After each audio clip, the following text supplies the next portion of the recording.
how about that? Well, the panel is here. I got Molly Ball, Matthew Continetti, Ruth Marcus. By the way, guys, before we go, Ted Cruz decided to respond directly to Mr. McCain. He said, I think it is no surprise to anybody that John McCain is going to be supporting Marco Rubio in this election. It's no surprise at all that he's trying to do what he can to help the candidate that he's favoring, who he thinks shares policy positions with him. Matthew Continetti has had good. Who's this good politics for? I think that may be news to John McCain that he's supporting Marco Rubio in this election. He had not clear about that. Yeah, he had not endorsed yet. He could end up being a Christie guy. We don't know. But Ted Cruz and this birther thing, at a minimum, Trump did do what he does best, which is he threw a candidate off message for 2 days. Of course, as he continues to do. And, you know, whenever you have these types, Trump reshapes American politics in strange ways, right? So you have the Trump, McCain, Alan Grayson, Democrat from Florida coalition going against Let me pause you. Tell people, Alan Grayson, Democratic candidate for the U.S. Senate down in Florida, has just came out this afternoon saying he will file the lawsuit challenging Ted Cruz's eligibility if Cruz is the Republican nominee. Anyway, and you have the beauty of Trump. It frames it as though he's doing Ted Cruz a favor, right? And he's tweeting out today. He says, "Free legal advice, Ted. Go to the judge and ask for a declaratory statement that you are a natural-born citizen." Ruth, you're having a lot of fun here, yeah. A, that's not going to happen. A judge said, if you went to a judge, he would say, goodbye, go away. You have no standing. Number two. John McCain, no one should be surprised that John McCain is just enjoying to the maximum this opportunity to cause some consternation to his not very good friend, the wacko bird, Ted Cruz. Right. So it has nothing to do with who he's supporting. It has to do with who he loathes. And he's right that there's a distinction between his being born in the Canal Zone, Barry Goldwater being born in the territory of Arizona. But this is not a close constitutional question. Just because it hasn't been decided doesn't mean it's not clear what the answer is. Natural-born citizen Ted Cruz is eligible to run. Right. I mean, I just think we should be clear that, like, based on the facts, it is very clear that Ted Cruz is eligible to be president based on the way this question has always been interpreted by the courts. And frankly, I think we're taking it awfully lightly, given that what's being done to Ted Cruz here is basically the same thing that the birthers were trying to do to Barack Obama. Now, in fairness, if people know, the Supreme Court has never weighed in on the definition of natural-born.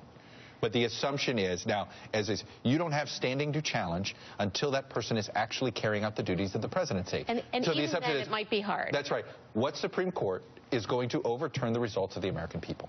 Right. You know, and I know I'm going to get emails about 2000. I'm going to leave it at that. You open the door. I open the door to that. But anyway, but the point is, so there's that aspect too. But anyway. Yes, but I think what Trump is doing here to Cruz is to insinuate that he is not one of us, that he's not an American. In the same way the birthers were trying to insinuate that about Obama. And it was gross when they did it. That started with the Hillary campaign, by the way. Right. And it's just as gross when Trump does it. You know, Matthew, it does seem to be that what Trump does, right, and he's just done the same thing with the Clintons, with Bill Clinton, right? I mean, he just goes back and he finds the softest spot in an opponent. And with Bill Clinton, it's the women allegations, making Hillary Clinton uncomfortable. He's got this Instagram video out that's even, you know, trying to use this. Is there a point where this doesn't work anymore for him? We haven't reached that point yet, Chuck. I mean, it's like, you know, look at Jeb Bush with low energy, right? I mean, it's something to behold, these debates with Donald Trump, after we go through these media cycle after media cycle, responding to whatever controversial comment he makes. He appears at these debates. And usually he's reserved for Donald Trump. Yep. He's right in the middle. He assumes almost a presidential regal bearing at that podium. You know, I hate to admit it, he's the most effective communicator on that debate stage and running in this race. He goes for the soft underbelly, and he knows how to make news. There's just nobody, it's not just in American politics, there's nobody in American politics or American entertainment who knows how to occupy the news cycle like Ted Cruz, like Donald Trump does. Hey, I want to shift gears because I spent time on 2 stories today that, to me, if we're trying to, and I'm going to channel my inner Ron Fournier here, right, where Ron is talking about the distrust in American leadership and political leadership, I present you Rick Snyder and Rahm Emanuel, right? 2 elected officials who all of us, no matter your ideology, would sit there and say these are competent guys.